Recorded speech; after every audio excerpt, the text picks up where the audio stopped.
Halo teman-teman Brother Pil, kali ini kita akan menampilkan video reaksi dari Bro Aderion soal Donditan yang menafsir Quran sampai mengalahkan ahli tafsir hanya supaya Quran terlihat benar. Sekarang buka Quran surat At-Tariq.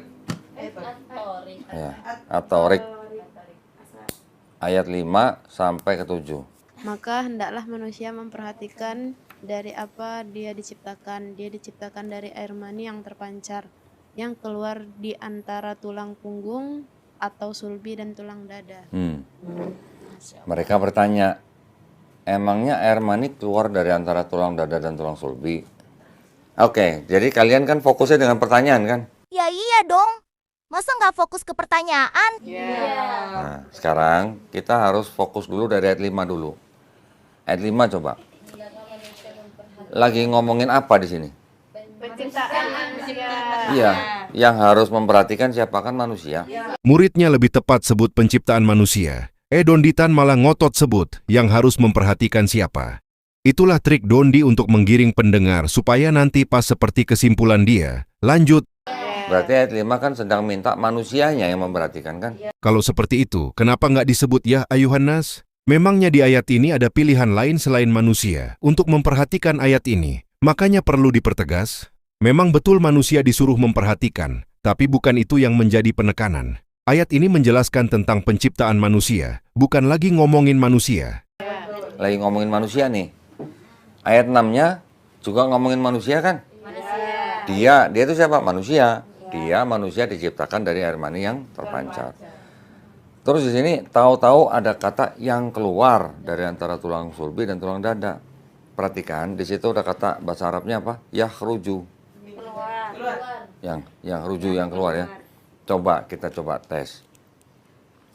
Kalau kata yahruju, memang itu yahruju hanya kata keterangan yang keluar ya. Bisa yang keluar bisa apa aja. Yang keluar bisa apa aja pula katanya. Apa aja itu maksudnya kotoran juga bisa Don. Ngomong kok asal kena aja sih. Tapi kita coba cek di Quran. Coba buka di Quran surat Al-Hajj kayaknya. Al-Hajj ayat 5. Perhatikan di ayat itu ada kata nukhrijukum. Artinya apa? Kami keluarkan kamu. Sebagai apa? Sebagai bayi. Berarti yang keluar apa? Manusia. Ya manusia ya kan? Karena ada kata nukhrijukum itu dari atas kata dasar juga yahruju. Nanti ada lagi Quran surat An-Nahl ayat 78. Apa di situ? Akhrojakum juga akarnya kan yahruju kan? Allah mengeluarkan siapa? Kamu manusia dari perut ibumu. Cukup nggak? Video ini sudah saya edit dan potong. Donditan menampilkan banyak ayat tentang kata keluar di mana semua yang keluar merujuk pada manusia. Sengaja saya potong karena kepentingan durasi, agar tidak terlalu panjang. Oke. Dari sekian banyak contoh ayat-ayat yang tadi kita baca, banyak. Kita lihat kan, awalnya dia mau sebut kebetulan, tapi langsung dia ubah banyak. Itu bukan salah kata, tapi memang sebenarnya dia sedang memaksakan sesuatu yang tidak dimaksud Quran, melainkan tafsir yang ia paksakan. Oh, ya masa dia mau sebut kebetulan? Sebenarnya dia sebut banyak pun. Bukan berarti kata yahruju pasti yang keluar adalah manusia. Kata yahruju, yang kata dasar yahruju, menunjukkan atau menjelaskan bahwa yang keluar itu manusia. Gitu. Kenapa kok mereka berpikir yang keluar itu air mani? Gitu. Maksudnya. Ya, jadi Perhatikan baik-baik. kalau ayat 5 lagi ngomongin manusia, hendaklah kamu memperhatikan dari apa kamu diciptakan. Ayat 5 bahas tentang manusia. Yang kedua, manusia, kamu diciptakan dari air mani yang terpancar. Menurut Dondi, ayat 6 pun juga bahas tentang manusia, karena ada kata ganti orang, yaitu dia. Yang ketujuh apa? Yahruju, yang keluar dari antara tulang dada dan tulang sulbi. Yang keluar apanya? Manusianya. Karena sebelumnya membahas tentang manusia, artinya dia berkesimpulan bahwa ayat ke-7 pun harus diartikan manusia, sama seperti ayat 5 dan 6 sebelumnya. Jadi yang dimaksud frasa yang keluar, di ayat ke-7 arti yang keluar adalah manusia, bukan air mani. Jadi Oten asal menafsir ayat Quran tanpa ilmu. Seperti itu kok maksud Dondi. Kenapa dia ngotot mengartikan kata yang keluar di situ adalah manusia? Karena begini, Mereka bertanya, emangnya air mani keluar dari antara tulang dada dan tulang sulbi? Nanti mereka bilang, salah nih Quran nih.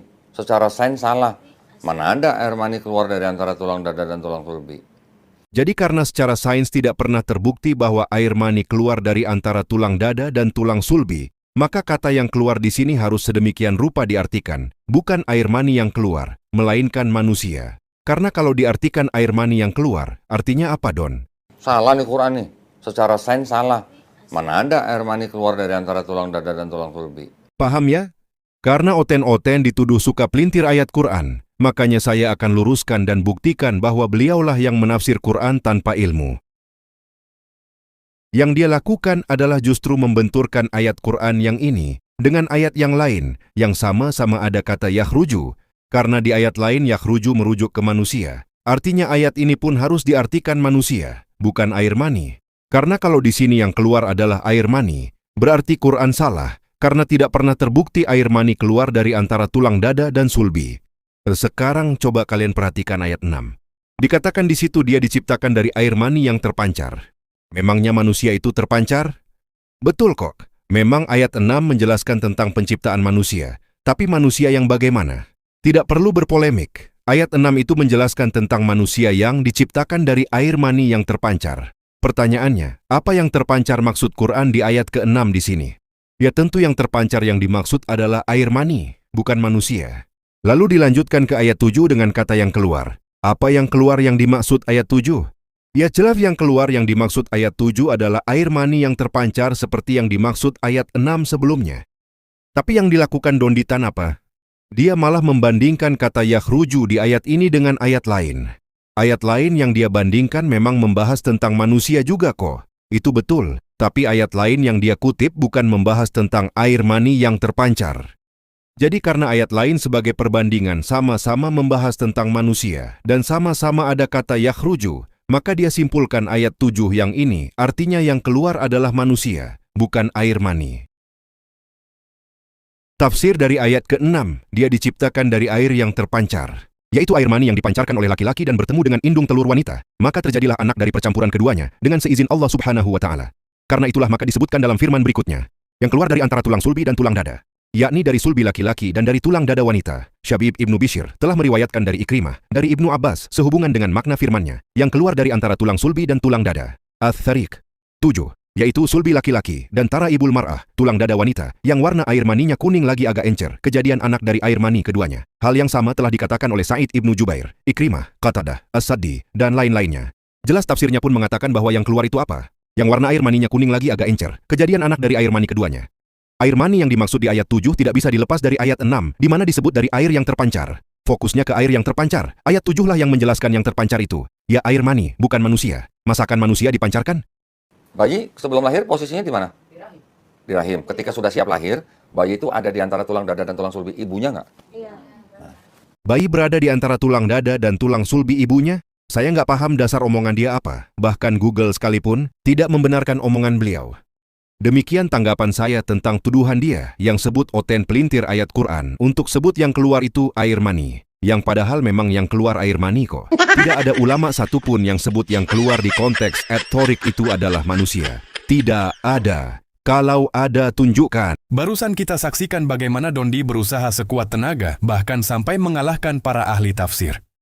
Supaya Quran tidak salah karena tidak sesuai dengan sains. Seharusnya Don Ditan punya prinsip seperti Ustadz berikut ini ketika dihadapkan pada ayat ini. Sperm is made between the ribs and the spine. This is in the Quran. And Muslims believe it, no matter what the science says. For a Muslim, this is not a contradiction. For a Muslim, this is belief. The science says sperm is made elsewhere. And Quran tells us it's made between the rib and the spine. It is. Karena memang di kitab suci kita selalu ratusan kali kita ditegur masalah akal. Berbeda dengan Kristen. Saya paham kalau di Kristen itu yang dikedepankan adalah iman gitu kan. It is made between the rib and the spine. Even if we see with our eyes something to be in a certain way, and Quran tells us it's not this way, we will say it is the way Quran says it is. That is belief. That is Islam. Halo teman-teman, untuk sementara channel ini tidak ada iklannya. Jika teman-teman mau mendukung saya dalam membuat video, Teman-teman bisa salurkan dukungannya pada link di kolom komentar atau scan di sini. Terima kasih untuk dukungannya.